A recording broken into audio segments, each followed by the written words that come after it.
Hello, I am Abhinav Sharma. Welcome to Python Wife. Types of recursion. Recursion is broadly divided into two types, direct recursion and indirect recursion. In direct recursion, the function calls itself repeatedly until a base condition is satisfied. The direct recursion is again divided into the subcategories as tail recursion, head recursion, tree recursion, and nested recursion. The another subcategory is indirect recursion. In indirect recursion, more than one function calls one another circularly. For example, if we have three functions, then function 1 calling function 2 inside its body, then the control shifts to the function 2. Then function 2 calls again the function 1 back. Let us see example for each of them to understand them better. Now let us open our code editor. So first we will look into some examples for direct recursion. So in direct recursion, the first is tail recursion. So in tail recursion, the function calls itself at the last statement in the function. For example, let us create a function and let's name it myfunc. And inside this function, let us give an argument called n. And now let's define a base condition which says if n is greater than 0, we will print n. And let us use a separator, and then we will again create a function recursively. And finally, let us call this function.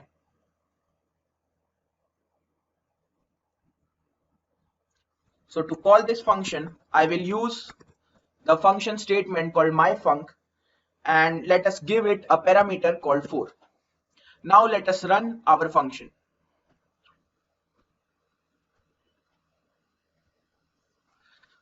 So here you can see 4, 3, 2, 1 is printed.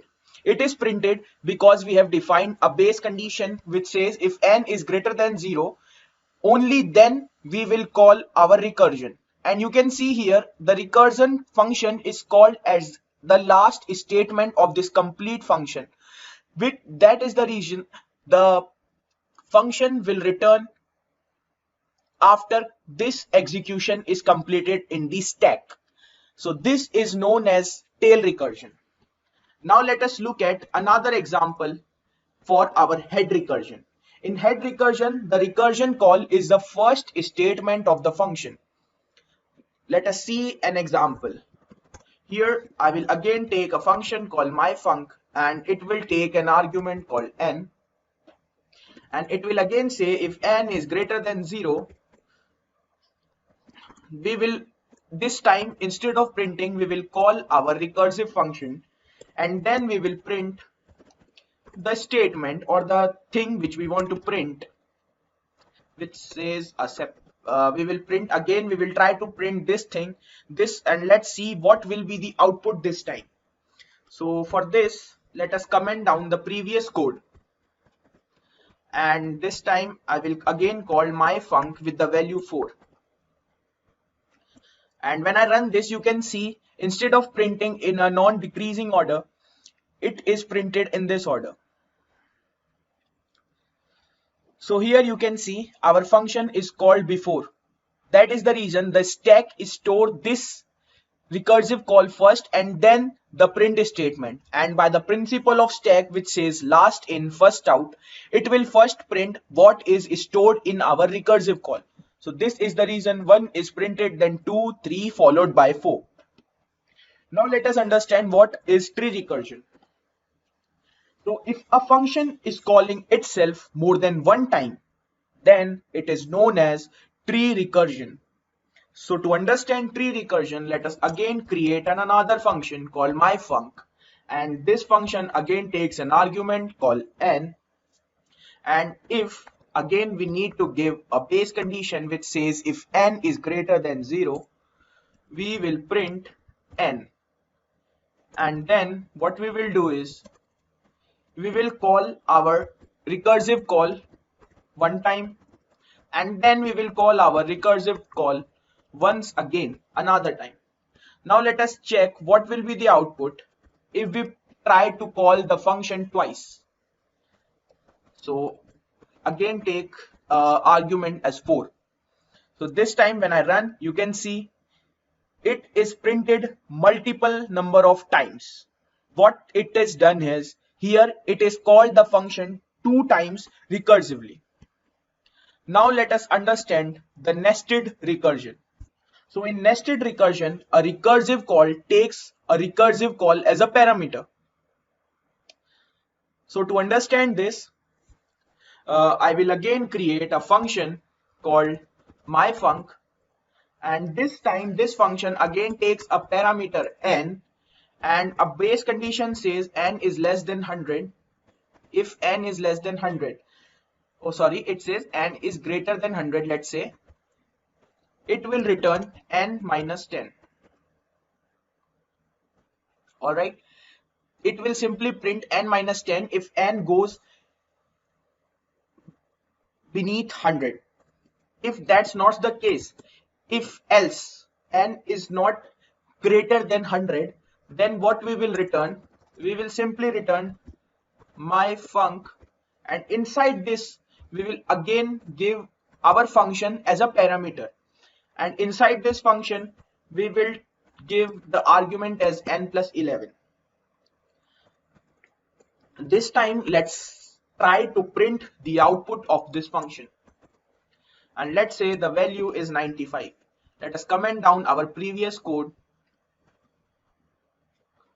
and this time let us try to run this very intuitive example, and you can see 91 is printed. So with this example, I guess the types of recursion are very clear to you: the nested recursion, the tree recursion, and then the head and the tail recursion for the direct recursion methods.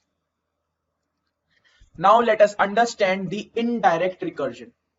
So in indirect recursion, more than one function calls one another circularly. Let us take an example. So let us define a function called method 1. And what this method 1 will do, this method 1 will call another function called method 2, and then it will print this is first method. Again we will call another function called method 2, and what this will do, this will call for method 3, and then it will print this is second method. Finally we will create another function called method 3, and what this will do, it will print only this is third method. Now let us try to get the output from the following code, but before that let us comment down our previous code. So here you can see we got 3 methods, and let us clear our console to get the clear output. And when I run this code,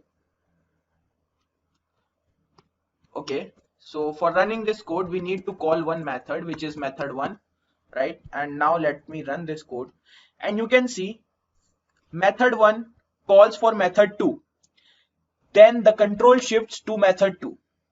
Method 2 calls for method 3, so the control then shift to method 3. Once the execution of method 3 is completed, the control shifts back to method 2, and it will print this print statement. Then the execution of method 2 is also completed, so the control again shifts to method 1, and then the last print statement prints the line. So now let us know what are the different cases when we should use recursion. So recursion should be used when there is a chance that the bigger problem can be divided into sub-problems. Second, if the time complexity is and the space complexity is not an issue, we can use recursion, because recursive operations are costly operations. It consumes lots of memory and space. Third, when we need a quick solution instead of efficient one, we need recursion. So the quick solution means when we are in a hurry, or you can say we need to find the first possible solution, not the best possible solution. We can use recursion as our first approach. And what are the cases when we should avoid recursion? So then, if a problem cannot be broken down into sub-problems, we should avoid recursion. And second, if we need an efficient solution and the solution where the time and the space complexities are very crucial to us, we should not use recursion. Thank you for watching. For more such videos and detailed explanation, visit pythonwife.com.